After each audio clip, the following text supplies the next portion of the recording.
इस कहानी की शुरुआत में हमें एक राजकुमारी को दिखाया जाता है जिस पर 7 अभिमानी राजकुमार हमला कर देते हैं। इसीलिए वो उन सभी को श्राप देकर बौनों में बदल देती है और अब केवल एक सच्चे प्यार का किस ही उन्हें इस श्राप से आजाद कर सकता है। तो इस कहानी की शुरुआत फेरी टेल आइलैंड को दिखाते हुए होती है, जहाँ अक्सर ड्रैगन्स और मॉन्स्टर्स हमला करते रहते हैं। इन्हीं ड्रैगन्स और मॉन्स्टर्स से बचने के लिए यहाँ के लोग आमतौर पर फियरलेस सेवंस की मदद लेते हैं, जो फेरी टेल आइलैंड के सबसे जाबाज और ताकतवर सुपर हीरोज है। लेकिन उस दिन सब कुछ बदल जाता है जब वे सातों एक खतरनाक ड्रैगन को हराकर एक राजकुमारी को बचाते हैं। राजकुमारी का चेहरा देखकर उन्हें लगता है कि उन्होंने एक चुड़ैल को बचाया है, इसलिए प्रिंस उस पर हमला कर देते हैं और यही गलती उन सभी पर भारी पड़ जाती है। असल में वो कोई चुड़ैल नहीं बल्कि एक फेरी प्रिंसेस थी, जो कि उन्हें सबक सिखाने के लिए एक श्राप दे देती है। और तब से जब भी कोई इंसान फियरलेस सेवंस की ओर देखता तो वे सभी हरे बौनों में बदल जाते। और इस श्राप को तोड़ने का सिर्फ एक ही तरीका था, और वो है दुनिया की सबसे खूबसूरत लड़की से एक किस लेना। लेकिन उनके इस बदसूरत चेहरे के साथ ये काम इतना भी आसान नहीं था। वहीं दूसरी ओर रेजिना नाम की एक दुष्ट चुड़ैल अपने महल से दूसरे कमरे तक जा रही होती है। इस कमरे में उसने एक जादुई एप्पल का पेड़ लगाया था। ये पेड़ हर सुबह एप्पल की जगह जादुई रेड शूज प्रोड्यूस करता है, जो इस चुड़ैल की सबसे बड़ी इच्छा पूरी करने के लिए होते हैं। जब से वो बड़ी हुई है तब से उसका सिर्फ एक ही लक्ष्य है, उसे दुनिया की सबसे खूबसूरत महिला बनकर अनंत काल तक जिंदा रहना है। हालांकि उसने हजारों शूज पहनकर देख लिए, लेकिन उनमें से कोई भी उसके लक्ष्य को आज तक पूरा नहीं कर पाया। अब गुस्से में आकर वो शूज को फेंक देती है और अपने नौकरों को पूरी जगह साफ करने के लिए कहती है। वही स्नो वाइट नाम की एक लड़की अपने पिता यानी कि फेरी टेल आइलैंड के किंग की तलाश में उसी जादुई पेड़ वाले कमरे में चुपके से घुस आती है। कमरे में तलाशी करते समय उसे दरवाजा खुलने की आवाज आती है। स्नो वाइट तुरंत छुप जाती है। तभी एक लकड़ी का भालू हवा में उड़ते हुए चेक करता है कि यहाँ कोई चोर तो नहीं, लेकिन उसे कुछ भी अजीब नहीं लगता और वो यहाँ से चला जाता है। भालू के जाते ही स्नो वाइट का सर टेबल से टकरा जाता है और उसे एक सीक्रेट जगह का पता चलता है, जहाँ उसे अपने पिता व्हाइट किंग की डायरी मिलती है। राजा ने गायब होने से पहले डायरी में स्नो वाइट के लिए एक मैसेज छोड़ा था।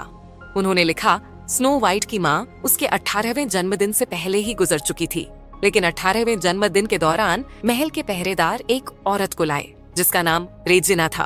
उन्होंने कहा वो एक चुड़ैल है, लेकिन राजा को वो एक चुड़ैल के हिसाब से बहुत सुंदर लगी, इसीलिए उन्होंने उससे शादी कर ली। सब कुछ परफेक्ट लग रहा था, लेकिन रेजिना के पास एक अजीबोगरीब आईना था, जिसकी वजह से महल के आसपास के सभी लोग एक एक करके गायब होने लगे। राजा को रेजिना के चुड़ैल होने पर शक होने लगा और उस दिन राजा का शक हकीकत में बदला जब उसने खुद रेजिना को उस आईने से बात करते हुए देखा।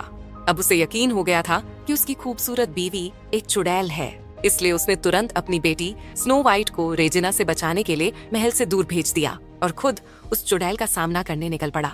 रास्ते में श्रापित आईने ने उसका पीछा किया, लेकिन पकड़े जाने से पहले उसके पास अपने डायरी में आखिरी नोट्स लिखने का टाइम था। नोट्स में राजा अपनी बेटी स्नो वाइट को फियरलेस सेवंस से मदद मांगने के लिए कहता है, क्योंकि सिर्फ वही उस चुड़ैल को हरा सकते हैं।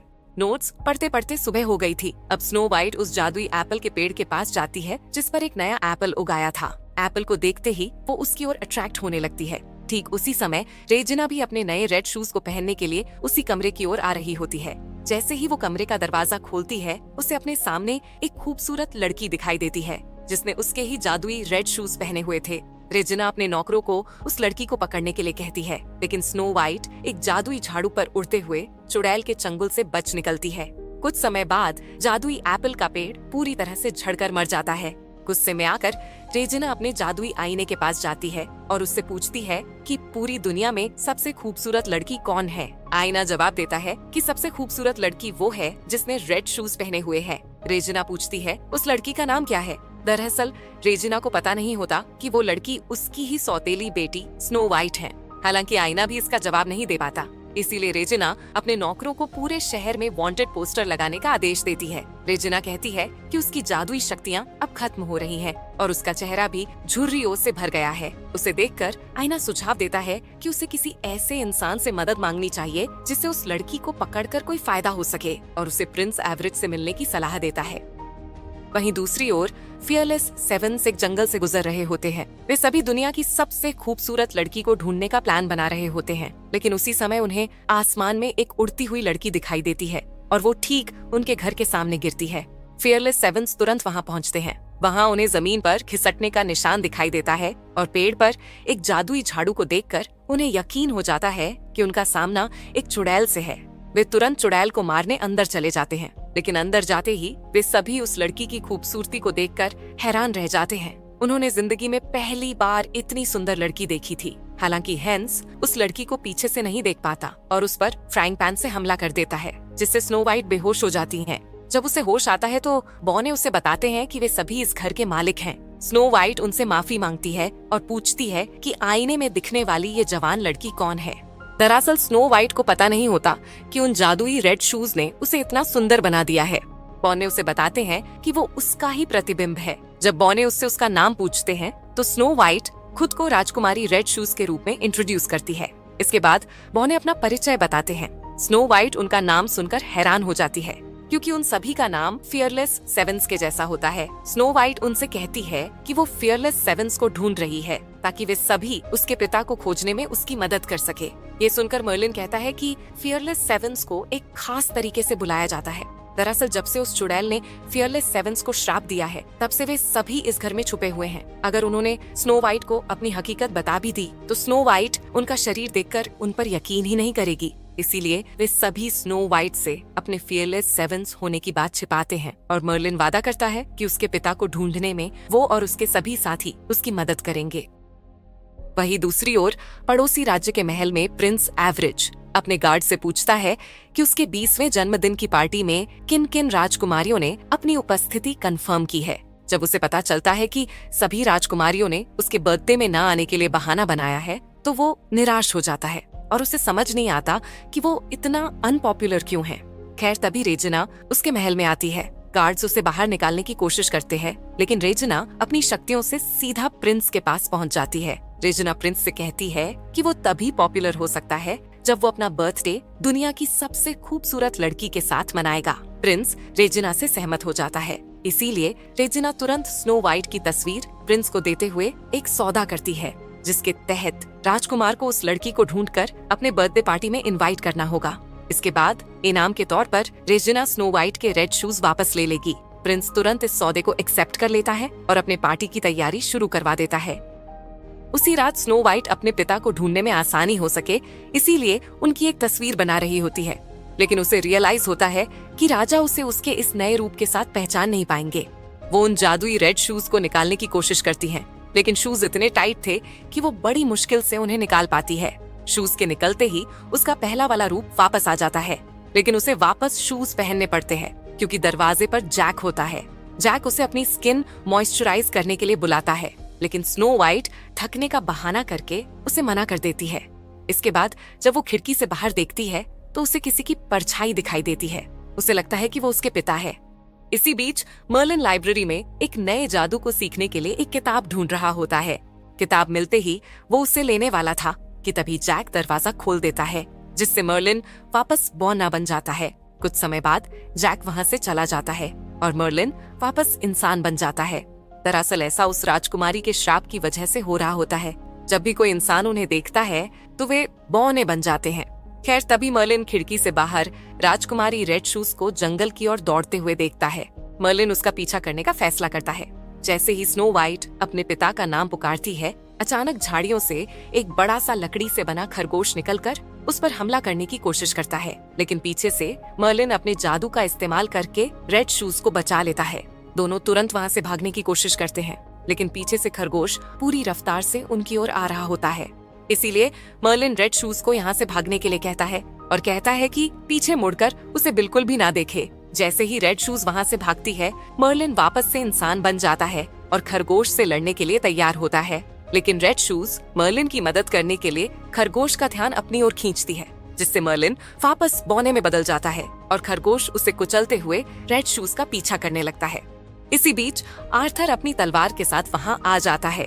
वो आराम से खरगोश को हरा देता है। जब रेड शूज आर्थर को खरगोश के नीचे से निकालने की कोशिश करती है तो आर्थर मरने का नाटक करता है और रेड शूज से एक गुड बाय किस मांगता है। हालांकि हैंस और जैक रेड शूज को कहते हैं कि आर्थर नाटक कर रहा है। इसी बीच अचानक वहाँ एक विशाल रोबोट आ जाता है। बौने तुरंत लड़ाई की तैयारी करते हैं, लेकिन बाद में उन्हें पता चलता है कि ये रोबोट पिनो, नोकी और कियो लेकर आए थे। इसके बाद जैसे ही मर्लिन जंगल से लौटता है तो वे सभी वापस घर की ओर निकल पड़ते हैं। रास्ते में आर्थर कहता है कि वो रेड शूज की मदद करने के लिए हमेशा हाजिर रहेगा। दरअसल फियरलेस सेवंस को लग रहा था कि रेड शूज ही वो खूबसूरत लड़की है जिससे किस लेने पर उनका श्राप टूट सकता है। इसीलिए आर्थर रेड शूज को उसे एक किस करने के लिए कहता है, लेकिन किस की जगह उसे एक थप्पड़ मिलता है। खैर, घर जाते ही आर्थर अपने साथियों के साथ मिलकर रेड शूज के पिता को ढूंढने के लिए एक प्लान बनाता है। सुबह होते ही रेड शूज अपने पिता की तस्वीर सभी को बांट देती है। इसके बाद सभी शहर की ओर निकल पड़ते हैं, लेकिन आर्थर के प्लान के हिसाब से मर्लिन को उस विशाल खरगोश की निगरानी करने घर पर ही रुकना पड़ता है, जिसे उन्होंने कल रात जंगल में पकड़ा था। जंगल में एक तय जगह पर पहुंचते ही 2 ग्रुप्स बढ़ जाते हैं ताकि रेड शूज के पिता को ढूंढने में आसानी हो सके। इसके बाद आर्थर रेड शूज को महान योद्धा की तलवार एक्सकैलिबर के पास ले जाता है।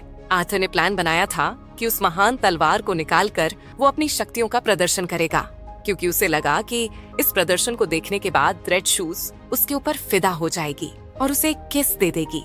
लेकिन उसके प्रदर्शन करने से पहले ही रेड शूज उस तलवार को एक ही हाथ से निकाल लेती है, जिससे आर्थर के पैरों तले जमीन खिसक जाती है।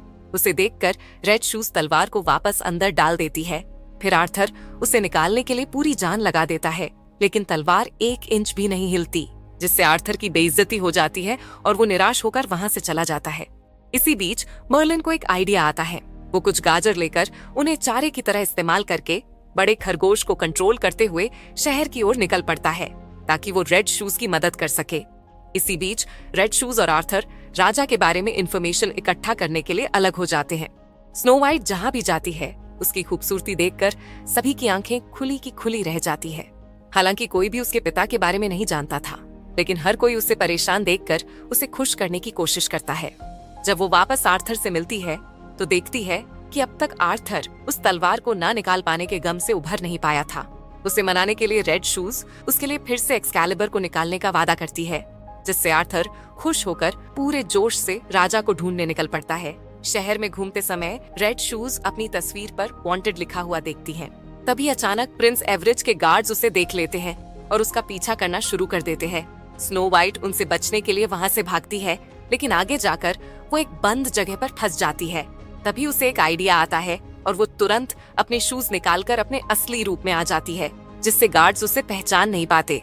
इसी बीच मर्लिन खरगोश को लेकर शहर में आ जाता है। कुछ गार्ड्स उसके पास आकर उसे पूछते हैं कि क्या तुमने किसी रेड शूज पहनी लड़की को देखा है। तभी मर्लिन को एहसास होता है कि रेड शूज खतरे में है, लेकिन जैसे ही स्नो वाइट उस गली से निकलने वाली होती है तभी कुछ गार्ड्स उसका जूता लेकर उसका मजाक उड़ाने लगते हैं। वे कहते हैं ये जूते तुम्हारे पैरों में कभी भी फिट नहीं होंगे। गुस्से में आकर स्नो वाइट एक गार्ड को बेहोश कर देती है और उसी समय मर्लिन वहां आता है और बाकी गार्ड्स को भी हरा देता है। इसके बाद वो स्नो वाइट को उसके शूज वापस लौटा देता है। दरअसल मर्लिन को पता नहीं होता कि स्नो वाइट ही रेड शूज हैं। खैर, मर्लिन के वहां से जाते ही स्नो वाइट वापस अपने शूज पहन लेती है और रेड शूज बनकर अपने दोस्तों से मिलने जाती है। तभी गार्ड्स फिर से उसका पीछा करने लगते हैं, लेकिन मर्लिन बड़े खरगोश की मदद से उसे बचाने में कामयाब रहता है। लेकिन स्नो वाइट अपने पिता की तस्वीर पीछे गिरा देती है, जिसे देखकर गार्ड्स समझ जाते हैं कि वो राजा को ढूंढ रही है। जब दोनों एक सुरक्षित जगह पर पहुंच जाते हैं तो मर्लिन रेड शूज से पूछता है कि गार्ड्स उसका पीछा क्यों कर रहे थे। स्नो वाइट उससे कहती है कि गार्ड्स को उसके जादुई रेड शूज चाहिए। रेड शूज उदास हो जाती है और वापस घर लौटने का फैसला करती है, क्योंकि उसे लगता है कि शायद वो अपने पिता को ढूंढ नहीं पाएगी। तभी मर्लिन को एक आइडिया आता है और वो फूलों के खेत का इस्तेमाल करके स्नो वाइट के पिता के लिए एक मैसेज छोड़ता है। उसके लिए इतना कुछ करने के लिए वो सभी को थैंक्स कहती है। फिर वो मर्लिन के करीब जाने लगती है। मर्लिन को लगता है कि शायद उसे अब एक किस मिलने वाली है, लेकिन स्नो वाइट तो बस उसके चेहरे पर लगे फूल साफ कर रही थी। कुछ समय बाद प्रिंस एवरेज के गार्ड्स वहां आते हैं। वे मर्लिन के द्वारा छोड़े गए मैसेज को देखकर रेड शूज का पता लगा लेते हैं। वही रेजिना के नौकर भी झाड़ियों में छिपे हुए थे। वे तीनों भी रेड शूज को ढूंढने का फैसला करते हैं। वहीं दूसरी ओर गाजर निकालते समय मर्लिन को वो पल याद आता है जब वो रेड शूज को किस करने ही वाला था। उसे रियलाइज होता है कि शायद वो रेड शूज से प्यार करने लगा है। इसी बीच आर्थर वहां आकर मर्लिन को रेड शूज से दूर रहने के लिए कहता है, लेकिन अचानक दोनों को पकड़ लिया जाता है। घर के अंदर हेंस रेड शूज का दिल जीतने के लिए टेस्टी डोनट्स बनाता है। वही जैक उसे एक हीरे के साथ अट्रैक्ट करने की कोशिश करता है, तभी अचानक उन्हें प्रिंस एवरेज की अनाउंसमेंट सुनाई देती है। वो उन्हें उस सुंदर लड़की को उसके हवाले करने का आदेश देता है, नहीं तो मर्लिन और आर्थर को मार दिया जाएगा। अपने दोस्तों को बचाने के लिए रेड शूज खुद को उसे सौंपने के लिए तैयार हो जाती है, लेकिन एवरेज के पास जाते ही रेड शूज उसे एक पंच मार देती है। एवरेज रेड शूज को पकड़ने का आदेश देता है। वही चारों फियरलेस टीम बनाकर उसे बचाने के लिए अपनी शक्तियों का इस्तेमाल करते हैं, लेकिन लड़ाई शुरू होने के कुछ मिनट बाद ही वे हार जाते हैं। जैक रेड शूज को बचाने के लिए अपने इनविजिबल कपड़े का इस्तेमाल करता है। फिर वे दोनों वहां से भागने की कोशिश करते हैं, लेकिन गार्ड्स उन्हें दोनों तरफ से घेर लेते हैं। इसी बीच रेड शूज इनविजिबल कपड़े का इस्तेमाल करती है और वे दोनों मर्लिन के ऊपर गिर जाते हैं। इसके बाद सभी गार्ड्स उन्हें घेर लेते हैं, लेकिन तभी ट्रिपल्स अपने विशाल रोबोट के साथ बाहर आते हैं। वे सभी गार्ड्स पर हमला करना शुरू कर देते हैं, लेकिन प्रिंस एवरेज के स्पेशल गार्ड्स उसे एक मोटी जंजीर से पकड़ लेते हैं। हालांकि रोबोट अपने बूस्टर का इस्तेमाल करके उन्हें आसमान में कई मीटर ऊपर ले जाता है। रोबोट वापस नीचे आता है और बाकी सभी गार्ड्स को भी हरा देता है। सभी को लगता है कि शायद अब उन्होंने एवरेज की सेना को हरा दिया है, लेकिन एवरेज के गार्ड्स 2 तोपों को लेकर आते हैं और कुछ ही पलों में रोबोट को तबाह कर देते हैं। उनमें से एक गोला रेड शूज को टच करने ही वाला था कि तभी मर्लिन उसे बचा लेता है। मर्लिन देखता है कि उस गोले की वजह से दीवार पर दरार पड़ गई है। वो तुरंत सभी को घर के अंदर ले जाता है। हालांकि पूरी दीवार एवरेज की सेना के ऊपर गिर जाती है। रेड शूज और मर्लिन जीत का जश्न मनाते हैं। मर्लिन कहता है कि वो अपना असली रूप उसे दिखाने के लिए इंतजार नहीं कर सकता। वो कहता है कि इस हरे रूप के साथ वो पक चुका है। हालांकि रेड शूज उसे कहती है कि इनमें से कोई भी चीज मायने नहीं रखती, क्योंकि वो एक खास इंसान है और वो उसे ठीक उसी तरीके से पसंद करती है जैसा वो अब है। बातचीत के दौरान रेड शूज मर्लिन को अपना असली रूप दिखाने के लिए शूज निकालने की कोशिश करती है, लेकिन मर्लिन के खूब कोशिश करने के बाद भी शूज नहीं निकल पाते। इसीलिए ना चाहते हुए भी स्नो वाइट को अपना असली रूप छिपाना पड़ता है। वही हारा हुआ प्रिंस एवरेज जब अपने महल लौटता है तो उसी समय रेजिना वहां आती है। रेजिना उससे पूछती है कि लड़की कहाँ है। प्रिंस उसे बताता है कि बोनो की वजह से उसका मिशन फेल हो गया है। गुस्से में आकर रेजिना उससे और उसके स्पेशल गार्ड्स को एक जादुई सेब का टुकड़ा खाने के लिए कहती है। जैसे ही वे उस सेब का टुकड़ा खाते हैं तो वे सभी लकड़ी से बने भयानक मॉन्स्टर्स में बदल जाते हैं।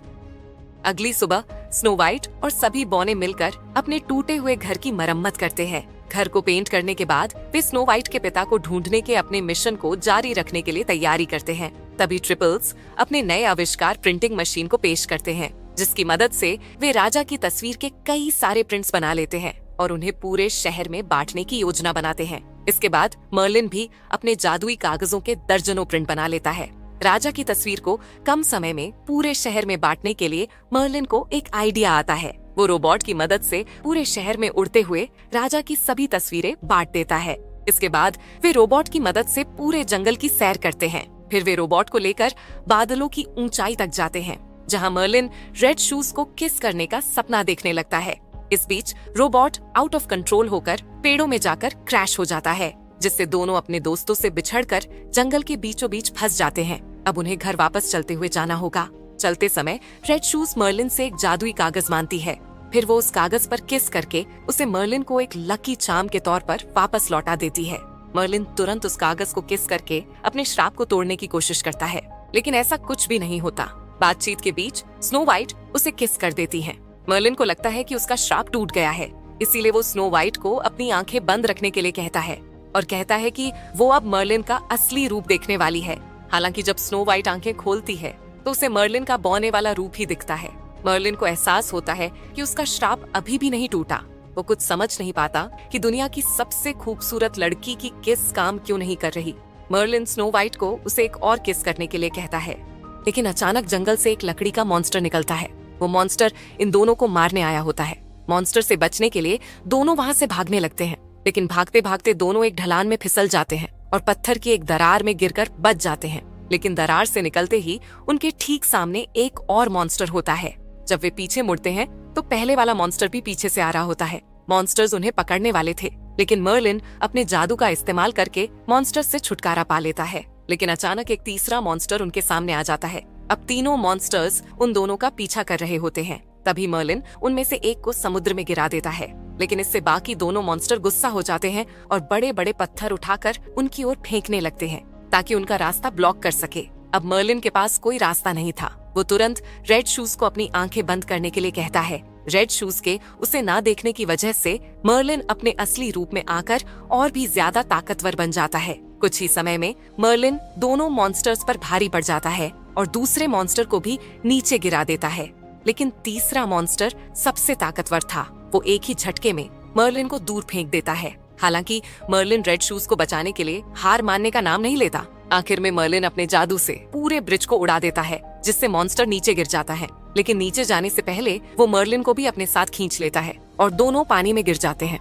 रेड शूज तुरंत उसे बचाने के लिए उसके पीछे कूद जाती है। पानी के अंदर वो देखती है कि मर्लिन एक बड़ी सी चट्टान के नीचे फंस गया है। रेड शूज उसे निकालने की पूरी कोशिश करती है, लेकिन उसके पास चट्टान को हिलाने जितनी ताकत नहीं थी। इसलिए स्नो वाइट अपने शूज उतारती है और अपने असली रूप में आकर मर्लिन को वहाँ से बचा लेती है। लेकिन बाहर निकलते ही स्नो वाइट बेहोश हो जाती है। वहीं दूसरी ओर रेजिना अपने जादुई आईने की मदद से उन्हें देख रही होती है। जब वो स्नो वाइट को देखती है तो उसे हैरानी होती है, क्योंकि जिस लड़की ने उसके जादुई रेड शूज चुराए थे वो और कोई नहीं बल्कि उसकी ही सौतेली बेटी थी। उसी रात मर्लिन को रेड शूज की हकीकत पता चल जाती है। तभी मर्लिन को याद आता है कि उसने स्नो वाइट को उस दिन बचाया था जब गार्ड्स ने उसके रेड शूज ले लिए थे। स्नो वाइट को लगता है कि मर्लिन उसका असली रूप देखकर निराश हो गया है और इस बात से उसे शर्मिंदगी महसूस होने लगती है। वो सोने की कोशिश करने के लिए लेट जाती है। कुछ देर बाद जो आग उन्हें गर्म रख रही थी वो भी बुझ जाती है। इसीलिए मर्लिन जंगल में लकड़ियां लाने जाता है। मर्लिन को ऐसे जाते हुए देख स्नो वाइट को लगता है कि मर्लिन ने उसके असली रूप को देखकर उसे छोड़ दिया है। इसलिए वो शूज को वापस पहन लेती है और निराश होकर जंगल में जाने लगती है। चलते हुए वो उन पलों को याद करती है जो पल उसने मर्लिन के साथ बिताए थे। कुछ देर बाद उसे मर्लिन दिखाई देता है। मर्लिन उसे एक एप्पल देकर खाने के लिए कहता है, लेकिन जैसे ही स्नो वाइट उसे खाने वाली होती है तभी पीछे से असली मर्लिन आ जाता है। दरअसल रेजिना मर्लिन के भेष में स्नो वाइट को पकड़ने आई होती है। रेजिना तुरंत स्नो वाइट को पकड़कर वहाँ से गायब हो जाती है। मर्लिन भालू को बाकी फियरलेस को बुलाने और अपने जादुई कागजों की कई सारी कॉपीज बनाने के लिए कहता है। जब बॉनो को इस बात की खबर मिलती है तो वे तुरंत लड़ाई के लिए तैयार हो जाते हैं। आर्थर भी अपनी तलवार एक्सकैलिबर को निकाल लेता है। इसी बीच खरगोश मर्लिन को एक सीक्रेट गुफा में ले जाता है ताकि मर्लिन वहाँ से जल्दी रेजिना के महल तक पहुँच सके। वही रेजिना स्नो वाइट को एप्पल खाने के लिए मनाने की कोशिश करती है। कुछ समय बाद रेजिना मर्लिन को भी पकड़ लेती है। रेजिना स्नो वाइट को एप्पल ना खाने पर मर्लिन को मारने की धमकी देती है। मर्लिन को बचाने के लिए स्नो वाइट एप्पल को खा लेती है। एप्पल को खाते ही उसका शरीर धीरे धीरे एक पेड़ में बदलने लगता है। इसके बाद जादुई आईना मर्लिन को अपने पास लाता है। मर्लिन उसे स्नो वाइट के शूज उतारकर उसे छोड़ने के लिए कहता है। हालांकि आईना उससे कहता है कि अगर एक बार किसी ने रेड शूज पहन लिए तो दोनों का बॉन्ड परमानेंट हो जाता है, और जब ऐसा होता है तो पहनने वाला अपनी इच्छा से ही शूज को उतार सकता है।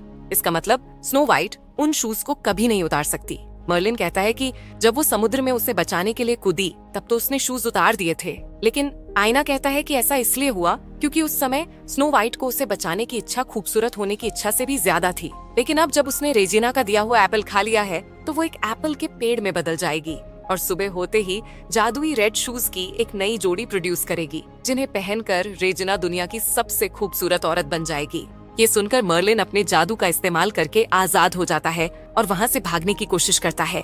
हालांकि आईना उसे दोबारा से पकड़ लेता है और उसे खींचकर मारने की कोशिश करता है। इस बीच बाकी फियरलेस भी वहाँ आ जाते हैं और आईने पर हमला कर देते हैं। ट्रिपल्स अपने रोबोट की मदद से आईने का सामना करते हैं। इस दौरान भालू प्रिंट किए हुए जादुई कागजों को मर्लिन को देता है। इसके बाद मर्लिन अपने साथियों के साथ हमला करता है। आर्थर शाखाओं को काटने के लिए अपने एक्सकैलिबर का इस्तेमाल करता है और जैक जादुई आईने को तोड़ देता है, जबकि मर्लिन खरगोश पर बैठकर स्नो वाइट के पीछे जाता है। रेजिना अपनी जीत हासिल करने ही वाली थी, तभी मर्लिन दौड़ते हुए आता है और रेजिना को लेकर नीचे कूद जाता है। मर्लिन अपने सभी जादुई कागजों की शक्तियों का इस्तेमाल करके एक बड़ा सा विस्फोट करता है, जिससे रेजिना खत्म हो जाती है। रेजिना की जान जाते ही स्नो वाइट के साथ सभी लोग उसके श्राप से आजाद हो जाते हैं और तभी हमें पता चलता है कि जो बड़ा सा खरगोश पूरे समय उनके साथ था, असल में वही व्हाइट किंग है, यानी कि स्नो वाइट के पिता। स्नो वाइट पूछती है कि मर्लिन कहाँ है। जब उसे पता चलता है कि मर्लिन ने उसे बचाने के लिए खुद की जान दांव पर लगा दी है तो वो अपने आप को माफ नहीं कर पाती और रोने लगती है। उसके पिता उसे शांत करने की कोशिश करते हैं, ट्रिपल्स अपने रोबोट पर मर्लिन की बॉडी को वापस लाते हैं और मरने से पहले उसे स्नो वाइट को देते हैं। मर्लिन उससे कहता है कि तुम दुनिया की सबसे खूबसूरत लड़की हो। वो गिरने से बच गया था क्योंकि उसके पास स्नो वाइट का दिया हुआ लकी चार्म था, लेकिन वो अपने छोटों से नहीं बच पाया। आखिरी अलविदा के लिए स्नो वाइट उसे किस करती है। स्नो वाइट के किस करते ही मर्लिन जिंदा हो जाता है और उसका श्राप भी टूट जाता है। इसका मतलब स्नो वाइट भी मर्लिन से सच्चा प्यार करती थी। उसका असली रूप देखकर स्नो वाइट को हैरानी होती है कि वो फियरलेस सेवेंस में से एक है। इसके बाद दोनों कभी अलग नहीं होते और इसी हैप्पी एंडिंग के साथ ये कहानी यहीं पर खत्म हो जाती है।